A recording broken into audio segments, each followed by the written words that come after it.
So thanks a lot, RealtyNXT team. I'll be keeping it very crisp since I've been told the time is limited. We have 5 minutes lesser. And the idea today is we're going to be discussing some important challenges that we believe that the real estate technology infrastructure has been facing, and challenges which are really stopping us to scale the opportunities and work upon the problems that we actually have been witnessing into the real estate technology landscape. So I want to just do one small exercise because my first round is about the ideal world, right? The ideal world is not something that you see with your open eyes. Sometimes you just close your eyes, visualize it, and put it out. My conversation largely is going to be about all of you talking about what is that ideal world where technology is at the center of all the conversation, where we know all the challenges that we have today.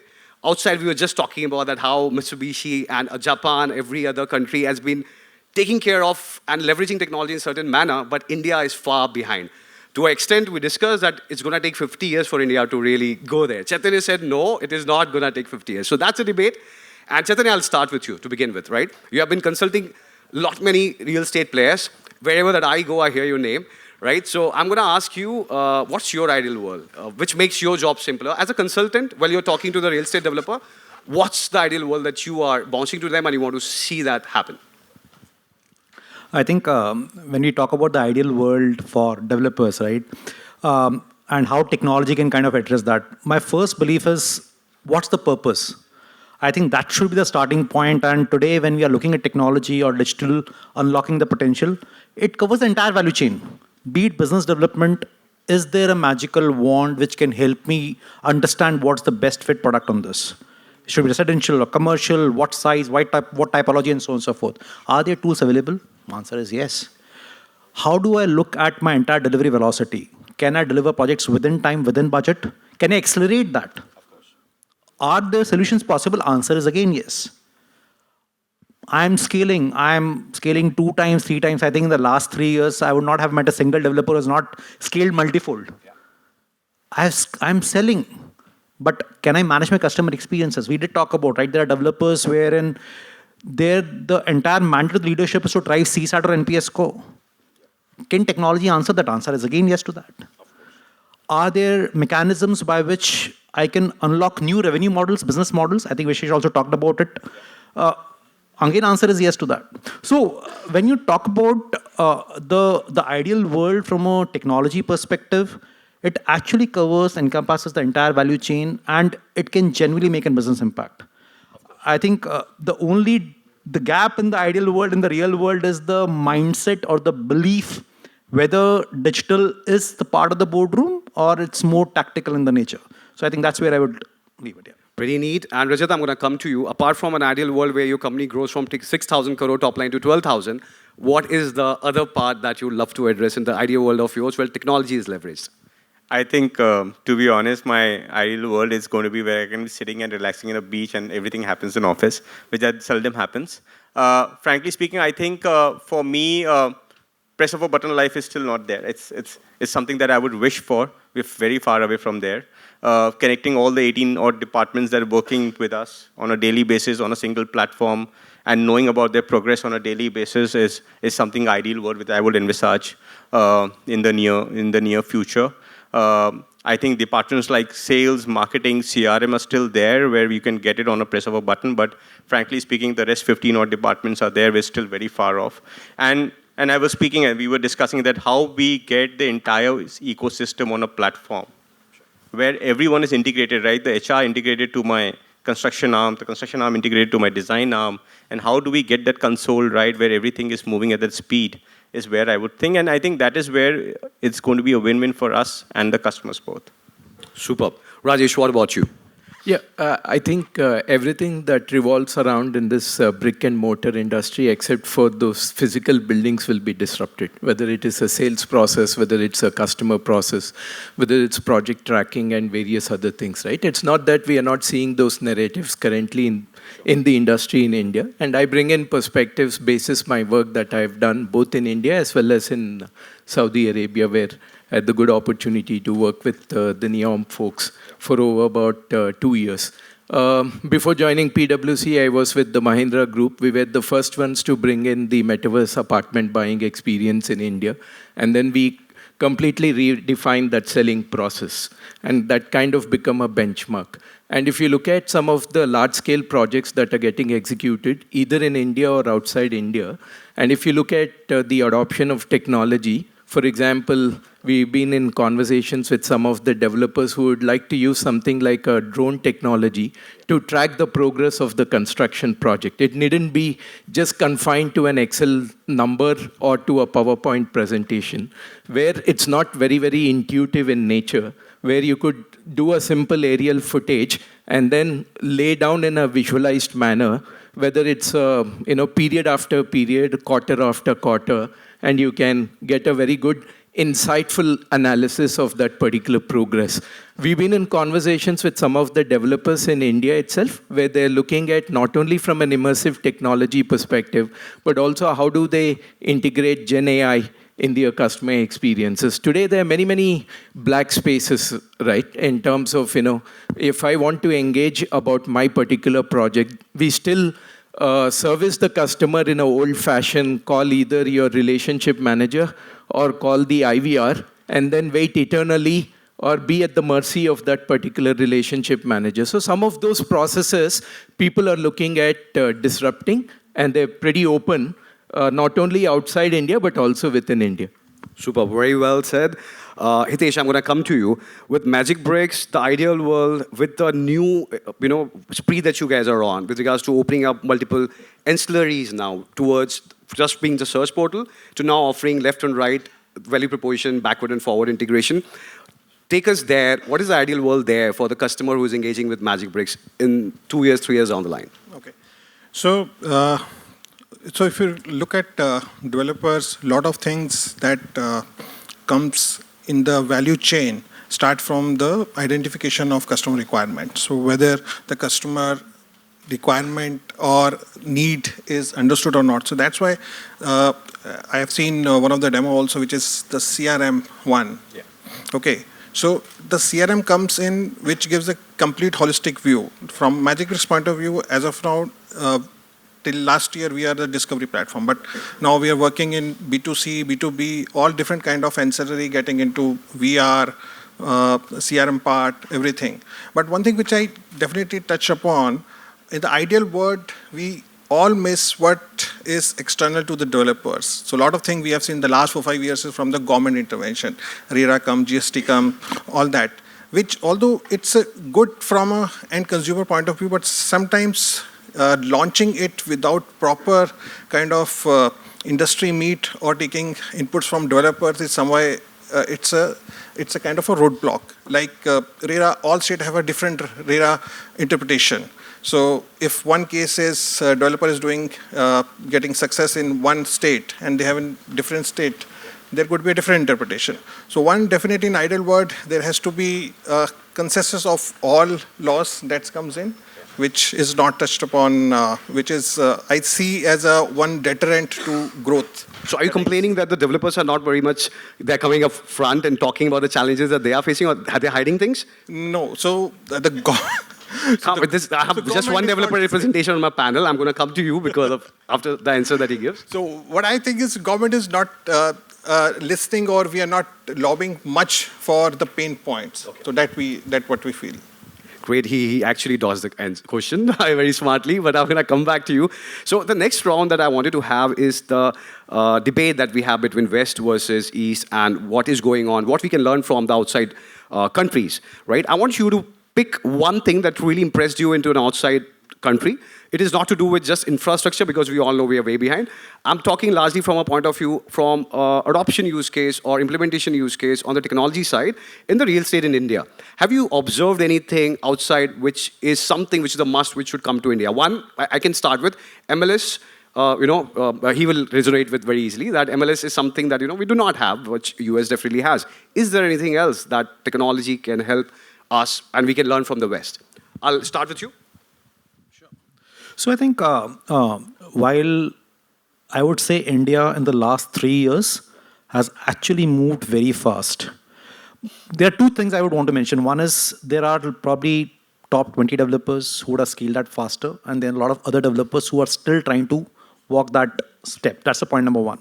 And if I look at what's seen better outside, two parts. One, customer experience. There's a far more larger focus on customer experiences, which means my sense of marketing automation, personalization of the entire journey, not only the sales part, but even post that is extremely important. And second, I would say their construction process is far more disciplined, which essentially means that today my design team or my drawings team would take a far more time and I would start the work earlier. When we say people have implemented BIM, but the real value of BIM is still not unlocked because we are not kind of disciplined to do that. I have seen far more better adoption and usage of technology because probably their focus is more to drive delivery velocity. So I think that's probably one difference which probably we need to kind of catch up here. Superb. What about you?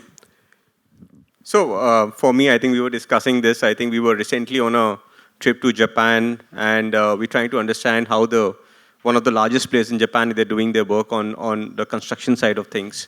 And I think we were truly amazed. I think it's a great thing which I think any one of us can just travel there and understand how it developed and how much involvement technology is playing as a part of the construction side of things. While I agree with Chaitanya that the sales and the customer service and everything is top-notch in India, or rather we are approaching where we are.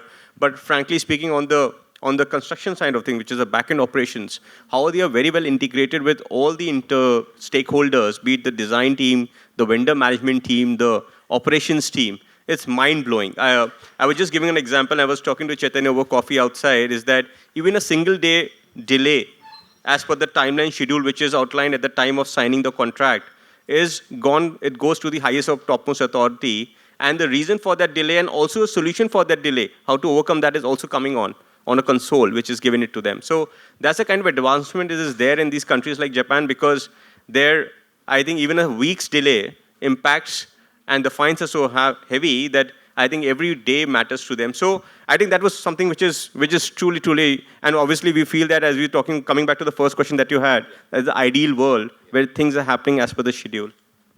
Things are happening as per the schedule is the ideal world, guys. This is what Indian real estate right now is. I totally resonate. Rajesh, you have been dealing in the emerging techs, so I want to really, I'm looking forward to a great insight somewhere. Right. So two things, they kind of crossed my mind. One is in terms of the fractional ownership in the real estate. If you look at some of the countries, they've already got onto the bandwagon of tokenization, where they are tokenizing the house, and then give an opportunity for a fractional ownership pertaining to the different people. I think that is bound to come.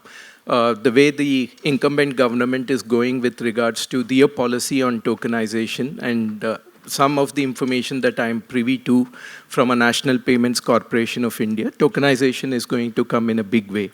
And that will convert some of the illiquid assets into liquid assets, number one. And number two, it also opens up the real estate to the newer set of investors or a newer set of segment. That's number one. Number two, if you look at from an India perspective, the narrative is primarily from a point of view of a smart home, whether it is a net zero home or a smart home. The world has moved on. Smart is very old, if you ask me. People are thinking about cognition.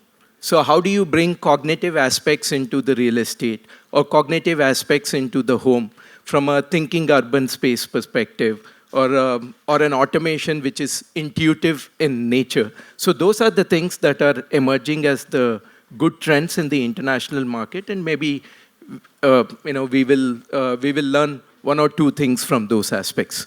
Super, very well put. Hitesh, what about you? So, from outside world perspective, what I feel, they're far ahead, but India is catching up. Okay.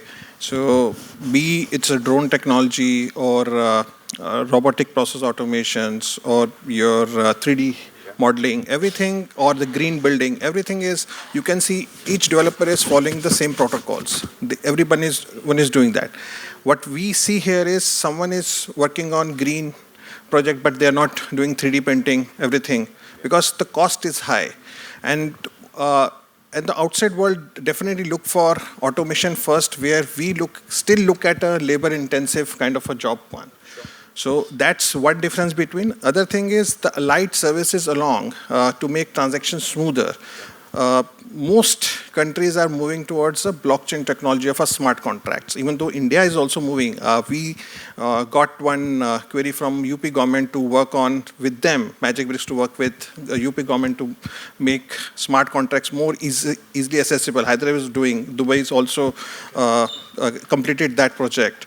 So sooner or later we will reach there, but definitely it will take time, and efforts towards yes, automation is must, needs to be easy, need to see that.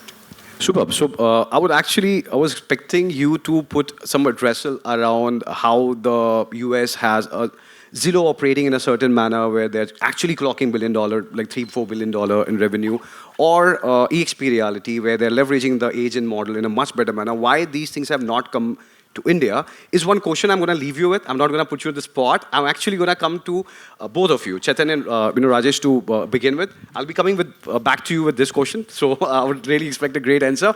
So from you, I wanted to know, most of the startups that I engage with in the B2B segment, I've literally heard one common tune from all of them, and that is to do with the fact that the legacy systems, the B2B solutions that they're building, the integrations with the legacy system has been one of the largest challenges that they really face into the Indian landscape, right? Or when they need to operate in B2B. Do you really believe it is just a code that they're putting because they're not able to succeed? Or is it for real? And if it is for real, what can be done? How should the startups address this particular integration issue with the legacy systems? Because you guys are there consulting most of the developers as well, I think that you would be in great position to respond. So if you ask me today, answer is the problem real? Answer is yes. Yeah. Can it be solved? Again, answer is yes. Because what has happened is so far, we have all looked at a siloed approach. Even if I want to look at the entire customer journey, I will break into multiple parts. Sure. It's not even lead to possession. It may be at best lead to booking and booking to possession. Yeah. Today, as a user, I can complain I have to hop so many screens. Tomorrow I can say I have to look at so many clicks to kind of reach there. So, and to get an information, I still will have to kind of work hours to kind of get an information and to give that back. So problem is real. But if you look at the problem, the solution to the problem lies when you start looking at the entire customer journey end to end. What we do is we take technology and say, isko business mein fit kar do. But if you say that if I need to really address my entire customer journey, then please plot the customer journey. Look at from the fact where the lead comes in, where the booking happens, where the entire journey happens till the moment of truth of handover happens. And even today, post-possession. Today, we are talking about customer lifetime value. We are not even limiting it to the possession right now, right? People and the developers have actually caught into the fact that how do I drive more business models? I think Vishesh also talked about the fact that today I have so much of data. Can I do more? Answer is yes again. So the answer is yes, the problem is real in terms of there are issues in terms of getting that data and multiple logons there. But if you start plotting the customer journey, put the process, put the services first, and then map technology, I think the problems will get solved. Because the thinking from siloed will be more of cross-functional and looking at the entire put together. Because if you look at possession itself, there are 10 departments involved in it. Today, if I want to say that, what's my first time right possession? People will struggle. Absolutely. So, yeah, if you plot the customer journey, I think it can make a lot of difference. Oh, very well said. Rajesh. So the point that you alluded to, that problem is already been happening in the other sectors, and a good example is the financial services, right? And financial services, there's a good coexistence of mainframe as well as new age technology. And it's the fintechs who came into the financial services and completely transformed the space. But there was a great amount of government support, right? Yeah, there's been support, but in terms of the market forces align themselves. And the equivalent of fintechs and the real estate or the PropTech companies. That's the point I'm trying to make. And different people are in different stages of evolution. Even if you take the existing developers at this point of time, some developers, when it comes to customer interaction, very traditional, old-fashioned. You go to their projects, you see only the clay brick model, which is nicely encased in a glass enclosure. And the others will take you into an Audi, give you a three-dimensional movie, so it becomes more immersive. Then there are other people who are completely at the cutting edge of the technology adoption. So the point is for PropTechs also, they have to see who is got which narrative and how do they go with that particular proposition, right? If you go to a guy who's very traditional in nature, it's like putting a square peg into a round hole. It's not going to happen, right? So maybe you're barking up the wrong tree. Yeah, the time will come for those set of people to change. Sure. But you have to align your outreach in such a way that go and align with people who are futuristic and who are forward thinking. So there are different methods of addressing that particular problem. One could be cultural, another could be thinking, and the second could be just a safe risk approach. Sure. So I don't want to be the first experimenter in this space, which we have seen with developers like Mahindra Life Spaces. I'm really appreciative of the fact that you're really honest in terms of the answer that you gave. And we have all the startups, I believe we can all learn a lot from you, and we'll eat your brains a little bit in the PropTech Mixer. But before that, Rajat, I wanted to come to you and ask you about one of the largest thing as a conversation that I've seen with all the real estate developers is technology being seen as a solution, but adoption being one of the largest challenges. That can be arising because of the silo issue that he mentioned, that, at the end of the day, technology hai, but I have to download, upload, pivot, and then it's better that I'll stick around with Excel sheets. And I believe that's an honest truth, right? So at your firm, how do you see this? I believe you guys have taken some great strides on taking forward your digital transformation journey. But do you see adoption as a challenge? How are you addressing it? How any other developer who can learn from you, what are the addressal you'll give for them? So I think first and foremost, we are a big believer in technology adaptation. I think our CTO is right here, sitting over here. But we really believe in investing in technology. I think our promoter, Ashish, is very keen on developing more and more. Just to answer your point straight away is that while we have big plans, we're investing every year. We've taken big strides. And I know that there's a lot of sessions that we spend together and seeing what next we can do.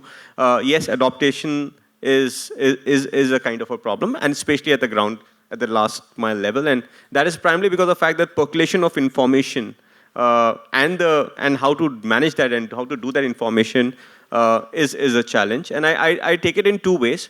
One is, of course, because of a daily curriculum that we have, we hardly get time to train our teams in terms of how to adapt it. Secondly, I also feel that our teams sometimes at the ground level are not very well. I would say there is a kind of a intellect problem, aptitude problem in them to adapt this technology. Maybe as Chaitanya said, that it might take a couple of years or maybe more than that for get that right kind of skill set in the team. But frankly speaking, there has been a lot of effort that top developers I know personally are making in ensuring that technology is the way forward. It's also giving good results, especially we have seen that sales, marketing, CRM side, customer centric side, lot of genuinely advantages have come forward for companies which adopted it. Frankly speaking, on the backend level, still some way to go. We still have a lot of investment to be done over there to come to that level. But if you ask me, the way forward is the top 20 odd organizations, whatever you can call them, 10 organizations are going to look at technology as a way forward. No doubt about it. Wait, so Hitesh, I'll come to you with the same question that I left you with, right? Which is to do with, I wanted to tell why, because see, they're giving the B2B perspective. You're there in the B2C space. Yes. And the technology infrastructure plays a very important role there as well. When I say MLS, why West is able to conquer with Zillow doing whatever that they're doing, because a lot of these things are there in place. How do we solve these challenges for India use case? Mm-hmm. And when we look at whatever that West is able to pull off, a few set of companies trying to make billion-dollar revenues, why are we far from it?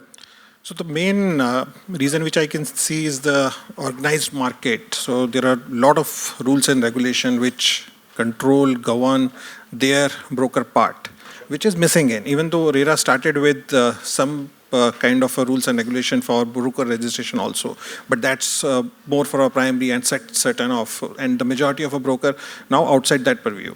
So definitely is one is organized sector is not there, which definitely will take some time to get into. Second is the way we are operating. I think the unlearn curve is not coming in. Most of the brokers still working on a WhatsApp group. They don't want any CRM system. They don't want, because what for them is a lead coming in, it's their lead. Okay, even though if their close relative is coming, they will not share the lead. That's the truth, and we need to respect that.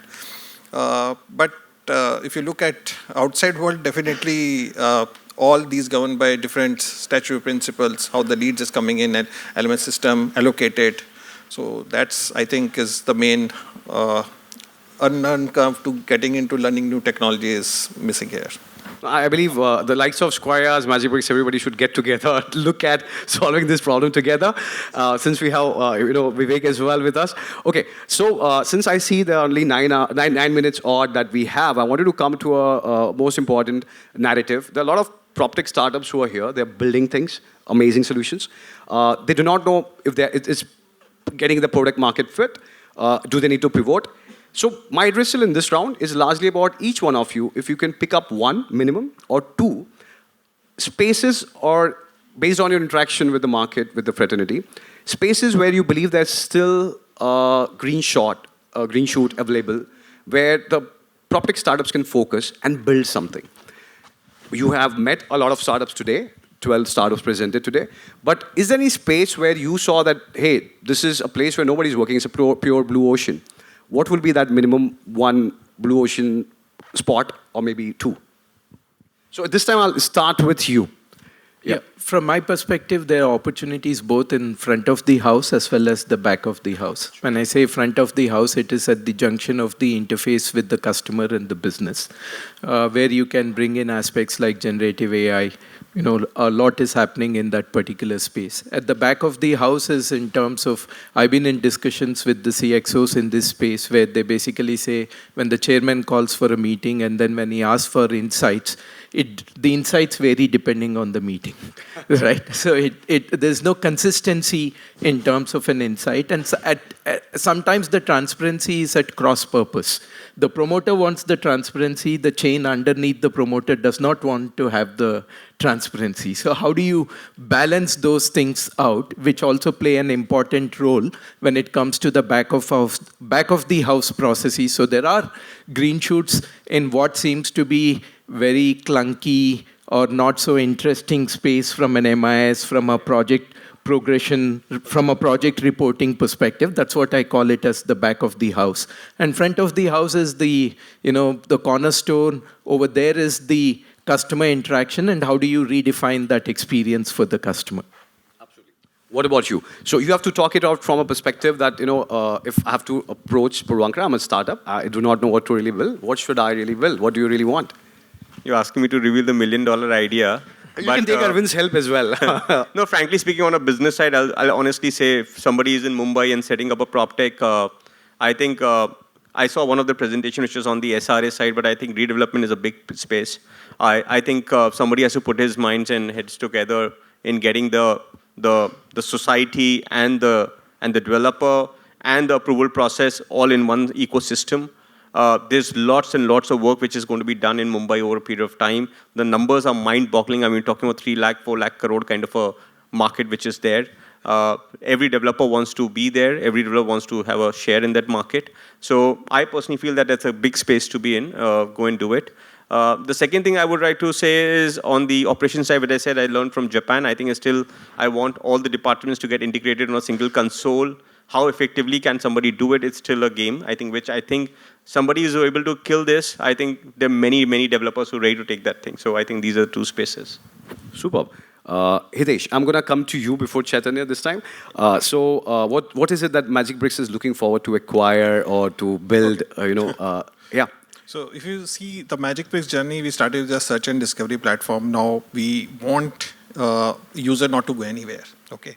So if we selected your property, then here we are for you doing due diligence. If you want to move, we have a mover and packers. If you want to take a loan, we have a home loan product. If you want to do interiors, we have interior teams.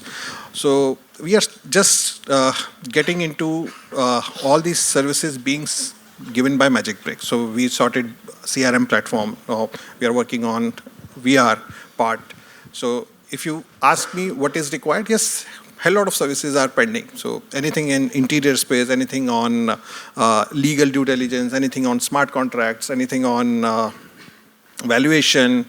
So most welcome. From the startup which presented today, which company you believe is the closest to a possibility of conversation? I don't have the name, but we have selected 6. 6 of them, very nice. Okay, that's the mission fulfilled, I guess. Then, okay. So Chaitanya, I'm going to come to you now. Again, as a startup, I come to you, and a lot of real estate developers have bounced off 1,000 problems on your head, right? Tell us the opportunity which you see as the biggest, which is totally undisrupted as of now. Nobody has entered, nobody's talking. I won't say nobody has entered in, but I think two problems which are largely untapped or not unlocked completely. One is concept to launch. Today, the amount of capital which gets put in when you're doing a redevelopment or SRA or your own land, it takes 12 to 18 months to kind of get that to launch in the market. To say that I'm ready, I can go to market. There are uncontrollables from a licensing perspective, approval perspective, which you can't control, but there are a lot of controllables where we keep on dropping the ball. Today, if we have a great integrated solution which takes the journey entire from concept to launch, crash that time, it's a huge unlock of the potential. One, it drives your cash flow. Second, into many places where capital, the interest cost itself will kind of outweigh everything else. Does this solution also require to engage with the government bodies to streamline the legal processes as well? Not really. I'll keep that outside, but I think it should facilitate, it should enable whatever is required to make those discussions far more effective. So whatever from a controllable perspective, whatever permissions, approvals, documentations is required, a simple form of a program management to kind of drive that can make it very effective. We're actually doing it for some of the developers. Again, it's a fact that I've not even thought through it. So bringing that to say probably, can I look at a 9-month cycle? It can actually disrupt it a lot. To me, that's one use case which probably can make a lot of difference to the developers, and I think PropTechs can focus on to that. It's some pivoting to some of the solutions, to be honest. Second, I think I completely agree with Rajat. I think, and we talked about it, where we are behind is the entire delivery velocity. We have been focused on sales. A lot of solutions around sales today, a lot of solutions around customer experience today. They are catching up faster. But on the delivery velocity, how can I drive my entire vendor journey? How can I look at my supplier's journey, architect's journey, designer's journey, project journey in totality? I think that's the space. Probably there are players, but how do we ensure that narrative becomes stronger? I think extremely important. So these two might be a very potentially strong use cases. And some of the things which probably I can also say is that I find a lot of solutions in the PropTech which are very exciting. But narrative needs to kind of look at a business outcome rather than just being a technology solution provider. I think that's something which probably if you can pivot somewhere else that direction, it can make a lot of difference. Some great stories around there. Superb. So now I have almost 2.5 minutes left, and I want to give 30 seconds each to talk about very simple narrative. A lot of real estate developers here, maybe they are below 1,000 crore as of now, or maybe 500 crore, 300 crore. They want to take the leap into the digital transformation journey.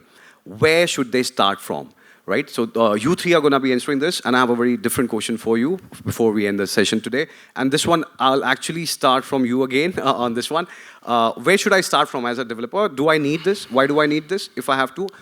What's my first, second, third step? I think the first thing is get your mindset right. Do you really see digital as an enabler? Is it a cost or an investment? If it's cost side, very difficult for me to make an minute there. If you genuinely believe that digital is a part of the boardroom and it can drive outcomes for me, that's the starting point.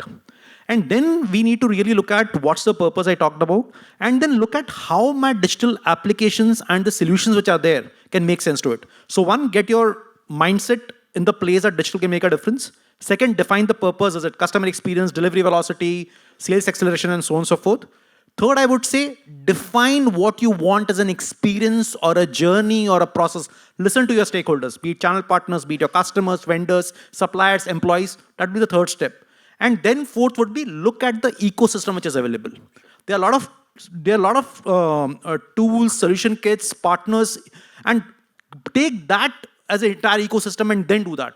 And the last step would be to sustain it, which I said adoption.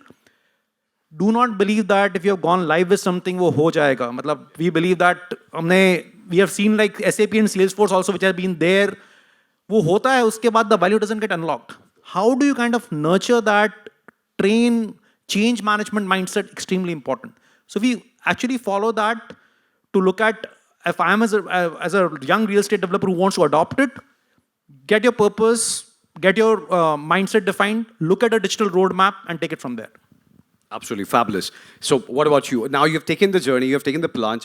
What is the learning that you'd love to give to the fellow developers? So I would just quickly summarize in this. If you want to be relevant for the next 5 years, 10 years, 15 years, you have to invest in technology. There's no other way out. Whether you're a 500 or 1,000, I think even if you're 10,000, technology is the key. Perseverance is the key. Don't expect immediate results. It's not that it's going to happen that tomorrow you applied some technology and it's going to start giving you results the next day onwards. It's not going to happen like that. It's going to be a period of time. You have to continue with the curve. Last but not the least, I think to all the PropTech heroes out there, I think I would just say that real estate takes time in adoption of any technology, any new thing that you guys are bringing on table. Please have perseverance. It's going to take time, but ultimately, a lot of these ideas that you're getting on the table today are going to finally be grabbed by these developers. Something or the other is going to click somewhere. So have that patience. Yeah. Superb. Rajesh. Yeah, I would say that whatever is the question, digital is the answer. Even if you don't know the question and if you have to answer, then digital is the answer. And it's not that the adoption is not there in the developers, right? It's a progressive adoption and it's a progressive elaboration. It'll be very difficult to come across a single developer where there is no small trace of digital adoption. Yeah, there is digital, for example, if you look at engineering drawings as a function. Earlier, it used to be all manually drawn. Now, who is doing that on a manual basis? They've adopted digital and it was accepted as a good business case for adoption. So that particular thing will become all pervasive and it will go into the newer functions. You just need to be open with that particular proposition. That's why I said whatever is the question, the answer is digital.